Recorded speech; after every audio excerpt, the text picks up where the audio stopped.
Good morning বন্ধুরা, তীক্ষ্ণিতা বার্তা ব্লগসে তোমাদের সবাইকে স্বাগত। আশা করি তোমরা সবাই ভালো আছো। হ্যাঁ, আমিও ভালো আছি। এই যে বালতি আর মগ নিয়ে চলে যাচ্ছি ছাদে। আমার ফার্স্ট ডিউটি হচ্ছে গাছে জল দেওয়া। গাছে জল দিব, জল দিয়ে ছাদের মধ্যে একটু হাঁটবো, হেঁটে তারপর চলে যাব ঘরে। আজকে সানডে, ছেলে স্কুল ছুটি।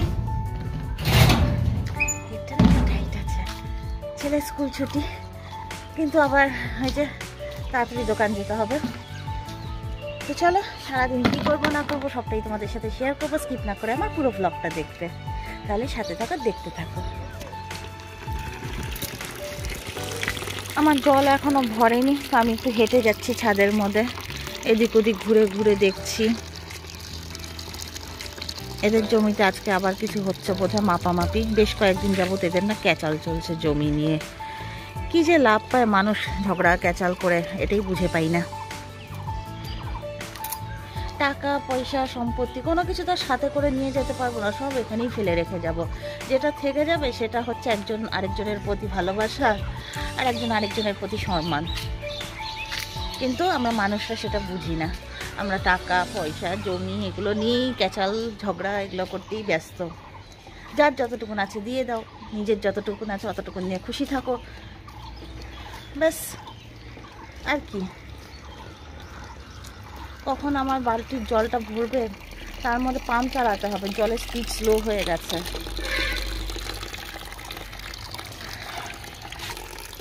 মোটামুটি ভরে গেছে, এবার এখান থেকে জল নিয়ে আমি গাছের মধ্যে দিতে পারবো।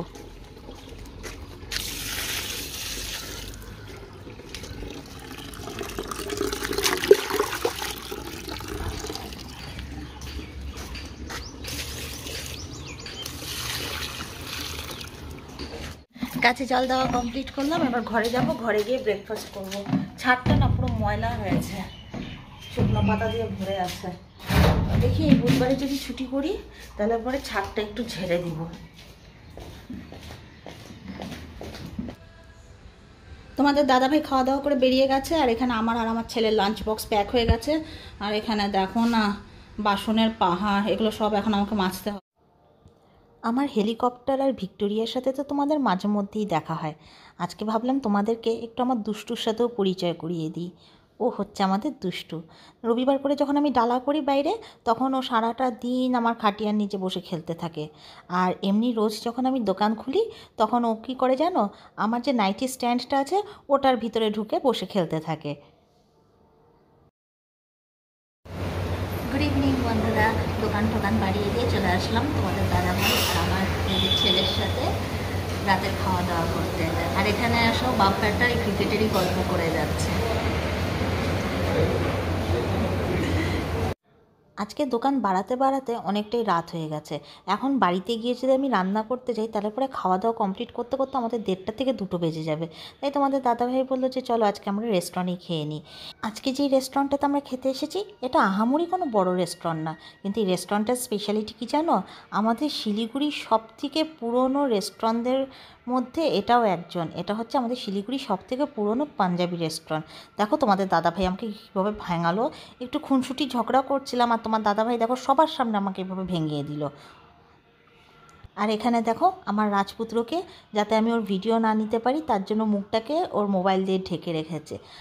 এবার হচ্ছে ক্যামেরাটাকে ঠিক মতন সেটিং করি, সেটিং করে তারপর অর্ডারটা প্লেস করি। তার আগে আমি একটু জল খাবো। অ্যাকচুয়ালি বাইরে ডালা করলে পরে না আমার না একদমই জল খাওয়া হয় না। দোকানে বসে যেভাবে মানে যেই পরিমাণে জলটা খাওয়া হয়, বাইরে ডালা করতে বসলে পরে না সেটা আমার একেবারেই হয় না। তাই আমার প্রচণ্ড জল তেষ্টা পেয়ে আছে। তো সবার প্রথমে আমি সবার জন্যই গ্লাসের মধ্যে জলটা ঢেলে নিলাম। ঢেলে নিয়ে তারপর আমি একটুখানি জলটা আগে খেয়ে নিলাম। এখানে আমার জল খাওয়া শেষ করতে না করতেই আমাদের ডিনার চলে এসছে। আজকে ডিনারে কি অর্ডার করেছি বলে দিই একটুখানি। আজকে ডিনারের জন্য আমরা নিয়েছি হচ্ছে মশালা কুলচা, ডাল মাখনি, আর তার সাথে তোমাদের দাদাভাই কি অর্ডার করেছে জানো, চিলি পনির। তোমার দাদাভাইয়ের অর্ডার দেখে না আমি আর ছেলে আজকে পুরো হাসাহাসি করছিলাম। আমার ছেলে টেবিলের মধ্যে খাবার দেখে বলে মশালা কুলচার সাথে চিলি পনির কে অর্ডার করে। তো আমি আমার ছেলেকে হেসে হেসে বলছিলাম, মনে কর আজকে পাঞ্জাবির সাথে চাইনিজের বিয়ে হয়ে গেছে, তাই মশালা কুলচার সাথে চিলি পনির এসছে। অবশ্য কুলচার সাথে চিলি পনির নিয়ে আমার কোনো অসুবিধা হয়নি, কেন কি পনির যেই রূপেই আমার সামনে আসুক না কেন, সেটা পাঞ্জাবি কি আর চাইনিজই কি আর মাদ্রাসি কি, যেই রূপেই আসুক না কেন আমি পনিরকে সব রূপেই ভালোবাসতে পারি। পনির আমার খুব ফেভারিট, আমি পনির খেতে খুব ভালোবাসি। আমি পনিরের প্রতি এতটা পজেসিভ আছি যে আমার সামনে কেউ যদি একবার বলে ফেললো যে আমি পনির খেতে ভালোবাসি না, আমি হয়তো সেই মানুষটার মার্ডার করতেও একবার চিন্তা করব না, যে পনিরের মতন জিনিসকে ওরা কী করে বলতে পারে যে আমি পনির খেতে ভালোবাসি না। রান্নাটা সত্যিই দারুণ হয়েছিল। এই রেস্টুরেন্টে পাঞ্জাবি ডিশগুলো খেয়ে যে এত মজা লাগে, এই মজাটা না আর কোনো রেস্টুরেন্টে আমি পাই না। তাই ঘুরে ফিরে যদি পাঞ্জাবি ডিশ খেতে হয় তাহলে পরে আমি এই রেস্টুরেন্টেই চলে আসি। কিন্তু একটা আক্ষেপ কী বলো তো, এই রেস্টুরেন্টে না সব কিছু ভেজ, মানে নন ভেজ এখানে কিছুই পাবে না, এভরি মেনু তোমার ভেজ। রাতের ডিনার কমপ্লিট করে চলে এসেছি বাড়িতে, এখন যাচ্ছি হচ্ছে আমার ছেলের সাথে ছাদে। ছাদে জামা কাপড় আছে, ওইগুলো সব নামাতে হবে। তার মধ্যে না পুরো ঝড় দিচ্ছে, ঝড় তো সকালবেলার থেকেই দিচ্ছে শিলিগুড়িতে, কিন্তু আস্তে